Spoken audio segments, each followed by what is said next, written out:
Ooh, yo, Lego Transformers A.O.E. Grimlock.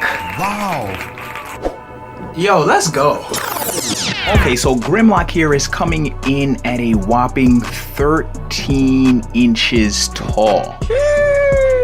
Yo, but not for nothing, Grimlock low-key big for no reason. Huh? Like, bro, Grimlock 10 times bigger than Optimus Prime and still got his joint clapped in the movie. But I digress. Now, even though my man's Grimlock here is big for no reason, he's still fake ready to put in work.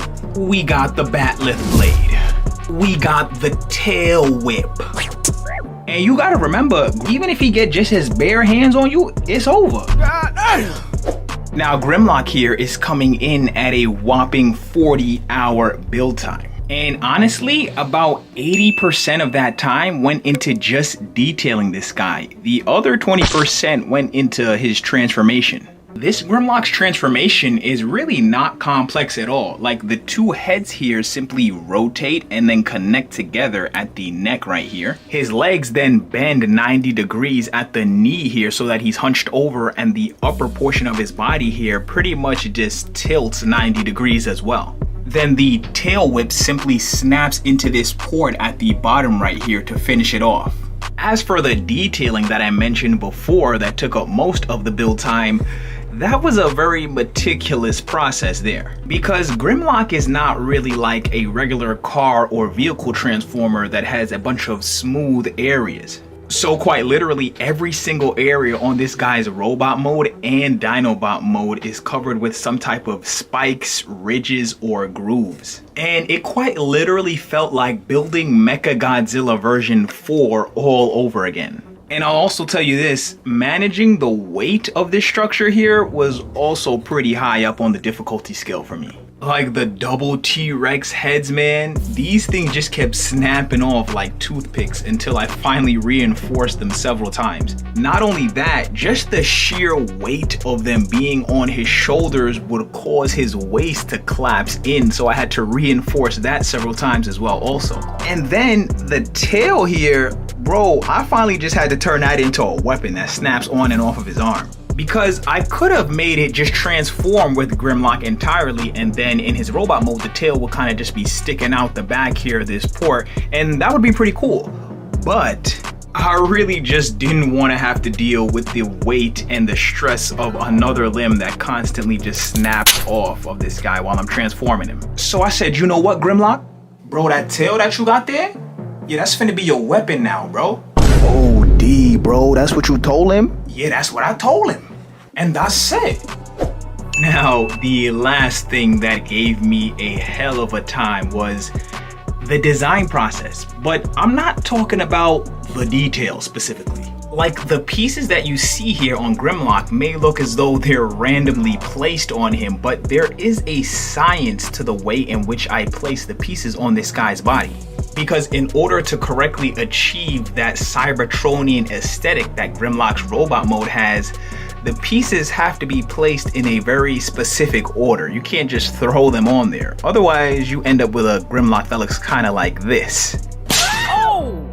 So that process of making Grimlock look Cybertronian took a good amount of time, and I actually had to redesign his limbs and the T-Rex heads over several times before I got it right. But I am glad that I finally managed to figure it out, because I really want to do my 2007 Megatron over again. On another note, if you guys are interested in seeing another build from Transformers Age of Extinction, you should definitely check out my A.O.E. Optimus Prime build. The robot mode is 100% accurate to the movie robot mode, but the vehicle mode is actually a customized Cybertronian jet that I designed from scratch. So I'll leave the link to that video at the end of this one. Okay, now I think it's about that time. It's about that time we get into that transformation. So hit the like button, cause y'all already know we about to turn up. True art is an explosion!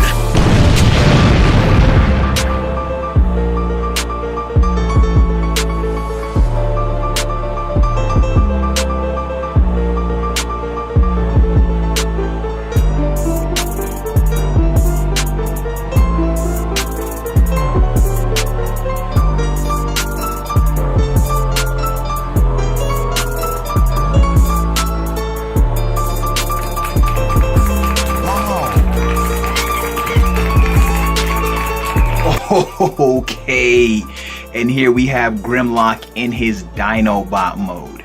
Now, Grimlock here is coming in at a good 12 inches in his Dinobot mode, which is not bad. He lost about an inch, and it may not look like it, but this thing is literally fighting against gravity right now, the way it's designed. Like, the tail is actually required to be on in order to balance the upper body right here. And Grimlock's robot mode head here, which is right under the neck, is actually angled in such a way that the neck pushes down on it and is able to use it as a stabilizer to stay at this angle here. Now what's crazy is the robot mode head is held on by literally one stud right here. But because of the awkward perpendicular angle that the neck hangs at, it pushes the head back onto the stud and is able to use it as a support. Oh. Now, this is all crazy, but literally the slightest knock of the table and this whole thing is going down. Because the pieces are so heavy that the amount of force they would generate if one of the stands was to give out would be enough to just knock the whole thing down. Now, as for some notable details, we have the claws on the feet right here, as well as the claws on the hands right here. We've got a couple of spikes going down the back, as well as the signature Grimlock horns. And of course, the best and the hardest part to design, the T-Rex head right here. Now, the hardest part in terms of designing this head was getting the teeth to gradually increase in length as they go down his jaw. And then on top of that, I had to design this guy so that he didn't just look like a gray T-Rex. He has to look like a robotic T-Rex. So in order to achieve that, I started using some spiky pieces, some gray vent pieces, and some oddly angled slope pieces. On top of that, instead of just giving him a regular circular eye, I gave him a rectangular red translucent eye. And that pretty much just sealed the deal because the rectangular eye is like a trademark of robotic things. Now, since this is another requested build out the way, y'all know I'm gonna have to open the polls again. And the runner-ups this time are gonna be even crazier. Bro, we got Hound. What? We got ROTF Megatron. And we got ROTB Optimus Primal. Nice.